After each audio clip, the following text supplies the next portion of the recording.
Panganjali umat. Om Swastiastu.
Ada yang beriatnya harta, beriatnya tapa, beriatnya yoga, dan ada pula yang beriatnya swadhyaya, dan ada juga yatnya dalam ilmu pengetahuan.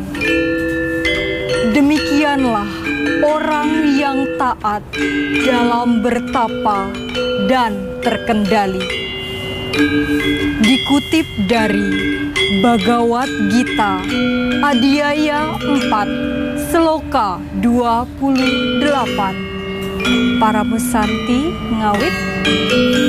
Om Santi Santi Santi.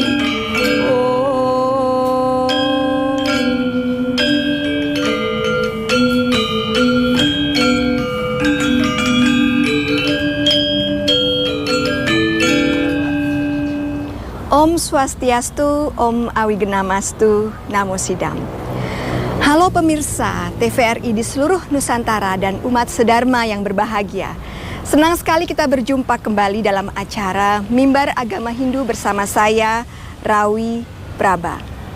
Topik yang akan kita bahas kali ini adalah mengenai agama dan ilmu pengetahuan teknologi dalam kaitannya dengan perspektif Hindu. Nah pemirsa, seperti apa pembahasan kita kali ini? Jangan kemana-mana, tetaplah bersama kami di TVRI, Media Pemersatu Bangsa.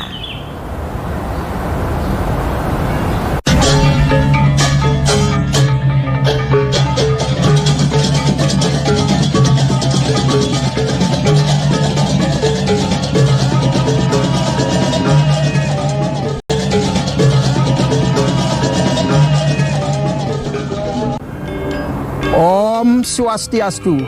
Semoga dalam keadaan baik atas karunia ide Sang Yang Widi Tuhan Yang Maha Esa.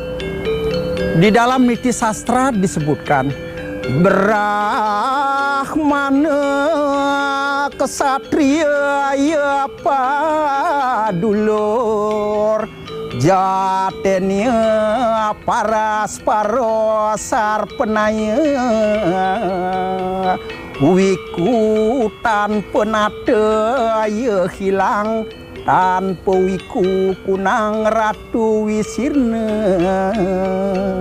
Nah, disebutkan bahwa pemimpin tanpa tokoh spiritual atau tokoh agama, maka dia tidak akan berjalan. Tentunya saling melengkapi dan saling memerlukan.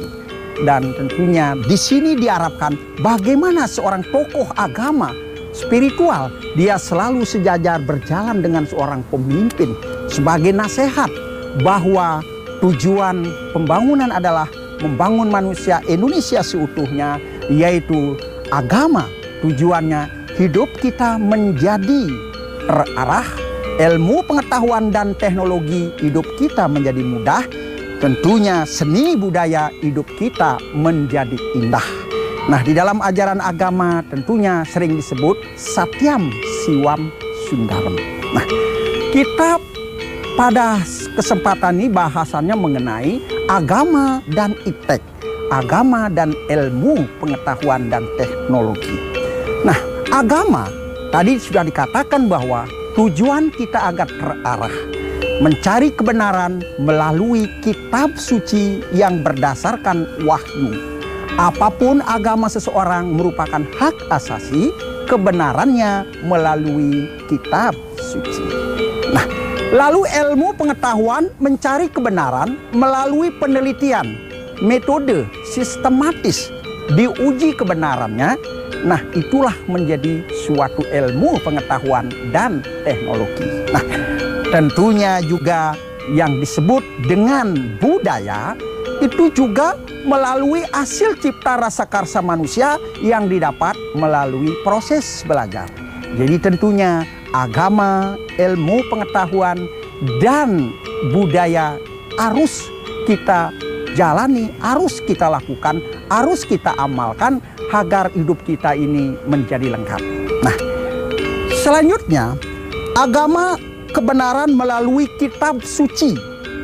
Nah, tentunya di Hindu mengenal yang disebut dengan Caturweda, Rigveda, Yajurveda, Atharvaveda, Samaveda, dan juga disebut Pancamaweda Bhagavad Gita yang belakangan ini menjadikan suatu kegemaran bagi umat untuk membaca karena ada nilai-nilai filosofis kehidupan di sana. Dan agama Hindu juga pengamalannya melalui Nibbana. Nibbana itu adalah lontar-lontar yang tersimpan, baik itu yang ada di museum dan sebagainya, tentunya dilestarikan. Nah, di sana juga mengandung nilai-nilai filosofis, tatua, susila, dan acara atau upacara. Nah, tugas kita sebagai umat Hindu, bagaimana kita melaksanakan ajaran agama secara utuh, tentunya dengan melaksanakan Trikaya Parisuddha, berpikir, berkata, berbuat yang baik, dan juga melakukan suatu acara yang sering disebut dengan Caturdrasta. Nah, Caturdrasta inilah perlu kita amalkan karena ya kita beragama tentunya di Nusantara ini berdasarkan juga lontar-lontar yang ada. Nah, Desa Dresta, Puna Dresta, dan juga Loka Dresta kembali kepada Sastra Dresta. Nah, tentunya ini siapa yang melaksanakan? Siapa yang menghayati? Siapa yang mengamalkan? Tentunya kita sendiri sebagai umat yang beragama. Ya, harapan kita bersama, mari kita lestarikan Caturdrasta dan juga kembali kepada Sastra Dresta. Nah, inilah umat sedharma dimanapun berada, kita sebagai umat beragama, di mana tujuan agama Hindu Moksartam Jagadita Yacaiti Dharma, dan tujuan daripada pembangunan berdasarkan sekarang ini adalah ilmu pengetahuan dan teknologi. Nah, dipadukan jadi kesejahteraan jasmani dan rohani. Jadi pengetahuan-pengetahuan material kita pelajari, baik dari berbagai disiplin ilmu. Dan karena pesan dari dasar negara kita Pancasila, ya kalau kita ingin bersaing dengan negara-negara maju, tentunya jangan melupakan ilmu pengetahuan dan teknologi. Nah, cuma Bapak Ibu sekalian, dengan agama kita semua akan mengalami suatu utpeti, stiti, perlina, akan mengalami suatu kematian. Di sanalah jawaban agama. Apakah mereka itu saat hidupnya berbuat baik? Apa yang kita lakukan di dalam hidup ini tentunya berlandaskan agama. Dan juga jangan lupa yaitu melaksanakan Dharma Negara. Dharma Negara itu ya tentunya kita harus mengikuti bagaimana arahan dari pemerintah, yaitu menuju masyarakat adil dan makmur berdasarkan Pancasila Undang Dasar 45. Demikian juga di dalam ajaran agama Hindu tujuan Moksartem Jagaditaya Caiti Dharma tidak bertentangan. Sama-sama mengusahakan kebenaran. Kesayaan ikang paponahan prayojana, cita-cita sebagai pemimpin termasuk kita sendiri adalah bagaimana kita dapat melenyapkan penderitaan masyarakat termasuk keterbelakangan, kemiskinan dan sebagainya. Kita pelajari ilmu, pengetahuan dan teknologi dan jangan lupa dibekali dengan agama karena agama memberikan suatu janji kepada kita berbuat yang baik, berpikir yang baik dan sebagainya. Ya diastun ringangan-angan mapali juga ke benci saja terhadap orang lain kita sudah berdosa. Itulah ajaran agama kita. Ingat beragama jangan menjadikan beban hidup. Beragama adalah mempermulia hidup. Apapun agamanya, mari kita mencari kebenaran Tuhan sebagai bekal baik di dunia maupun di akhirat, yaitu menuju Moksartem Jagaditaya Caiti Dharma. Nah tentunya harapan kita bersama mengajak pada umat Hindu dan generasi muda sebagai generasi penerus dan pelurus bagaimana membangun bangsa dan negara kita ini menuju masyarakat adil dan makmur Moksartem Jagaditaya Caiti Dharma. Yang apa yang kami sampaikan di samping kita mempelajari mendalami isi kitab suci Weda dan juga kita tidak henti-hentinya yaitu mengembangkan ilmu pengetahuan dan teknologi baik di bangku kuliah maupun pengalaman-pengalaman yang kita terima. Umat sedharma dimanapun berada karena keterbatasan waktu kita akan berjumpa di lain kesempatan. Kami akhiri dengan Paramo Santi. Om Santi Santi Santi Om.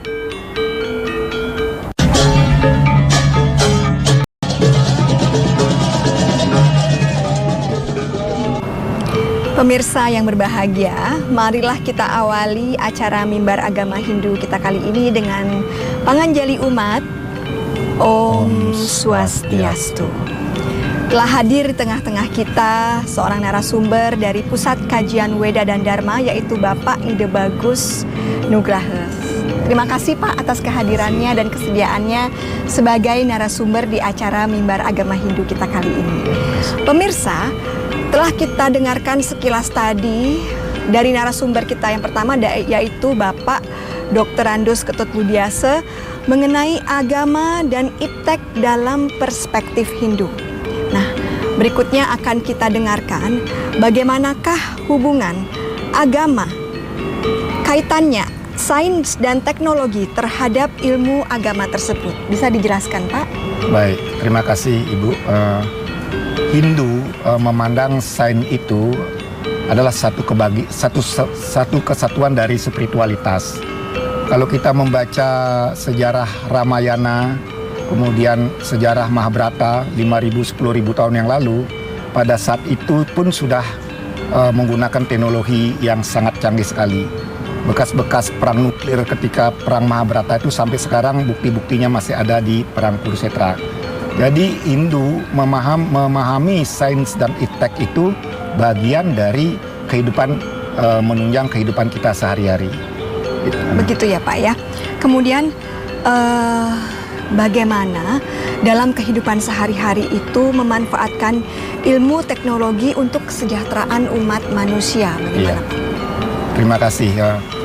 Kalau kita membaca komentar dari Robert Oppenheimer ketika dia menemukan menciptakan bom atom, dia itu menyesal kenapa dia harus menciptakan bom atom dan bom itu dipakai untuk ngebom perang dunia yang untuk hal-hal yang tidak ngebom negatif, yang di Jepang, Hiroshima dan Nagasaki. Nah ini pemanfaatan teknologi seperti itu adalah salah sasaran, tidak tepat. Oleh karena itu pemanfaatan teknologi ini pun harus menggunakan WWK kita, harus menggunakan pertimbangan yang tepat. Misalnya kita menggunakan pisau atau pisau kita bisa gunakan untuk memasak, bisa gunakan untuk bahkan membunuh orang. Nah ini bagaimana memanfaatkan ilmu teknologi itu dalam kehidupan sehari-hari sehingga dia bisa bermanfaat, dia memberikan kontribusi, dia memberikan nilai yang menunjang kehidupan, yang memberikan kesejahteraan, pada ujung sana memberikan kebahagiaan. Nah, tapi sebelum kita membahas lebih lanjut mengenai ilmu teknologi itu, nah di dalam kitab Bhagavad Gita itu pengetahuan itu terdiri dari pengetahuan sejati, yaitu pengetahuan tentang diri sendiri yang kita sebut dengan purusa, dan pengetahuan kebenaran, ilmu kebenaran yang kita sebut dengan prakrti. Nah, ilmu kebenaran inilah yang kaitannya dengan dengan sains dan teknologi. Mau tidak mau kehidupan ini harus ditunjang dengan ilmu dan teknologi. Tetapi kembali lagi bagaimana kita memanfaatkan teknologi itu untuk kemuliaan, untuk kebaikan seperti itu. Ya. Nah, selanjutnya yang ingin saya ketahui adalah bagaimana memanfaatkan ilmu pengetahuan dan teknologi tersebut untuk kesejahteraan umat manusia. Bagaimana? Baik, dalam memanfaatkan teknologi sains dan ilmu pengetahuan teknologi ini, Pustaka Suci kita selalu mengingatkan kalau kita bertindak dalam hal apapun juga harus menggunakan WWK, mana yang tepat dan mana yang tidak tepat. Nah, kita ambil contoh seperti yang cerita tadi Robert Appelmeier itu, dia menyesal. Nah, jangan sampai kita memanfaatkan teknologi ini dengan penuh penyesalan di kemudian hari, di mana bisa menghancurkan kehidupan, di mana justru merosotkan kesadaran kita, di mana justru merosotkan nilai-nilai kehidupan kita.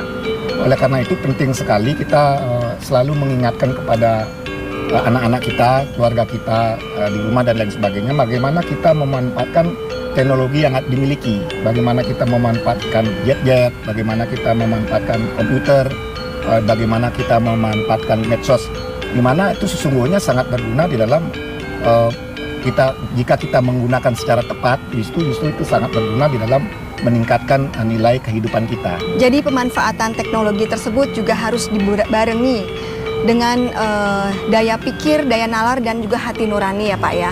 Jadi dimanfaatkan untuk kebaikan seluruh makhluk hidup.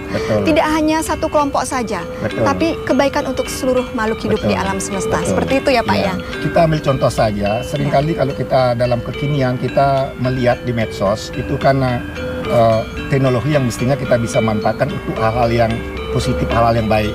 Tapi yang terjadi adalah kita lihat sendiri medsos ini digunakan untuk menyebar ujian kebencian dan lain sebagainya. Ya, sayang mestinya sekali. medsos ini bisa kita manfaatkan untuk meningkatkan sesuatu, misalnya kebaikan, meningkatkan ilmu pengetahuan yang menunjang kehidupan kita dan lain sebagainya.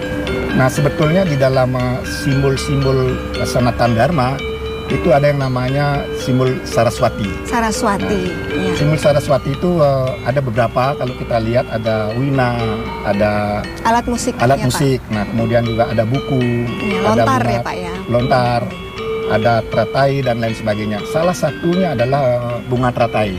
Bunga teratai ini kalau kita lihat bunga teratai. Padma ya Pak ya, Padma. Padma ya, atau lotus ya. Lotus.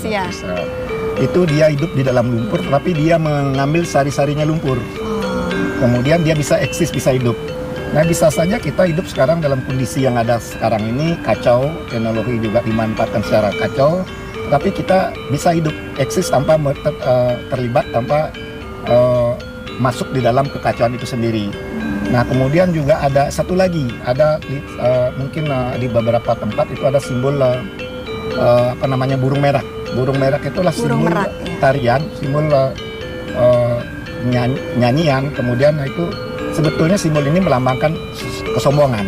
Nah, kita diajarkan bagaimana kita ketika kita memiliki suatu kelebihan, kita bisa mengendalikan diri. Baik. Jadi kita juga mengendalikan diri di dalam memanfaatkan ilmu pengetahuan itu sendiri, tidak kita menggunakan semena-mena juga. Tidak semena-mena, betul sekali. Ya. Ternyata dalam sekali ya Pak ya. Maksud-maksud dari apa yang dibawa oleh Dewi Saraswati itu maksudnya sangat mendalam sekali. Betul. Filosofinya sangat tinggi. Seperti yang tadi Bapak sampaikan mengenai bunga teratai. Itu hidup di lumpur tapi tidak ikut dengan hiruk pikuk kehidupan di lumpur, tetap di atas air seperti itu. Tadi juga sempat disinggung oleh Pak Ketut bahwasanya kita mempunyai 4 Weda ya. Weda itu sendiri artinya widya, ilmu pengetahuan.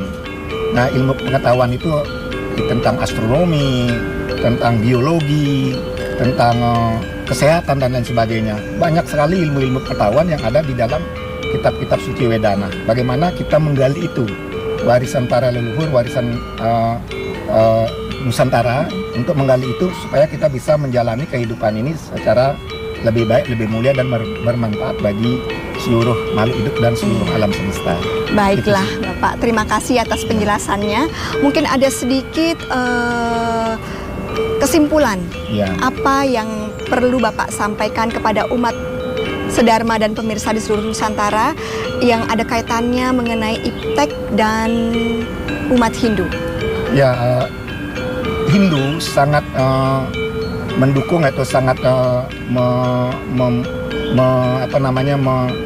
menciptakan supaya Mendukung kita adanya inovasi seperti mendukung itu. adanya inovasi kita supaya menciptakan teknologi. Lagi-lagi itu tujuannya untuk kemuliaan, bukan untuk kehancuran, bukan untuk sesuatu yang bersifat negatif.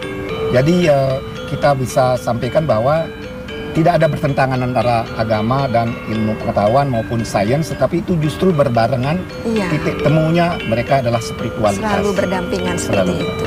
Baiklah pemirsa TVRI di Nusantara, demikian tadi pembahasan kita mengenai agama dan iptek dalam perspektif agama Hindu. Semoga pembahasan kita tadi dapat dipahami dan memberikan manfaat bagi kita semua. Kita tutup acara Mimbar Agama Hindu kita kali ini dengan Parama Santi. Om Santi, Santi, Santi. Om.